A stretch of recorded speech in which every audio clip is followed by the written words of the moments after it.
வைகோ அவர்கள். அதாவது இன்னைக்கு இவர் அறிவாலயத்தின் 81 வயசு கொத்தடிமையா உருவெடுத்துட்டாரு. பக்கா திமுகவினரா ஆயிட்டார். இன்னைக்கு மறுமலர்ச்சி திராவிட முன்னேற்ற கழகம் மதிமுகன்னு நடத்தினாலும், இவருக்குன்னு ஒரு கட்சி இருந்தாலும், இவருக்குன்னு ஒரு மக்கள் பட பின்னாடி இருந்தாலும், இன்னைக்கு இவர் அறிவாலயத்தின் கொத்தடிமையா ஆயிட்டாரு. ஸ்டாலின் அவர்களே, எல்லாரும் அதே மாதிரி எல்லாரும் வைகோவா மாறிடுவாங்க, எல்லாரும் கட்சி பின்னாடி கொத்தடிமையா அறிவாலயத்துல கும்பிடு போட்டு கால் பிலாசபியில உங்க காலையே சரணாகதி அடிவாங்கன்னு எவ்வளோ சார் எவ்வளோதான் நாள் சார் நம்பிட்டு இருப்பீங்க?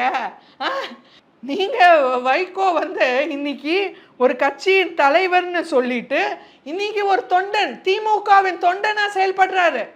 எவ்வளோ கேவலமா இருக்கு, எவ்வளோ அந்த மக்களுக்கு வலிக்கும். இன்னைக்கு மதிமுக தொண்டர்களுக்கு மதிமுகவோட முன்னேற்றத்துக்காக களத்துல உழைக்கிற அந்த ஒரு தமிழனுக்கும் இன்னைக்கு மனசு எவ்வளோ வலிக்கும். இன்னைக்கு வைகோ அவர்கள் மைக்கை பிடிச்சு பேசுறாரு, கூட்டணியில பங்கு இல்லை, ஆட்சியில பங்கு இல்லைன்னு அதுதான் ஸ்டாலின் சொல்லிட்டாரு. ஆனாலும் எங்க எல்லாருக்கும் அதுல சம்மதம். நாங்க எதுவும் ஆட்சியில பங்கு கேட்கல, அதிகாரத்துல பங்கு கேட்கல. அவங்க கேட்கறாங்கன்னா அவங்க தப்புன்னு சொல்றாங்க.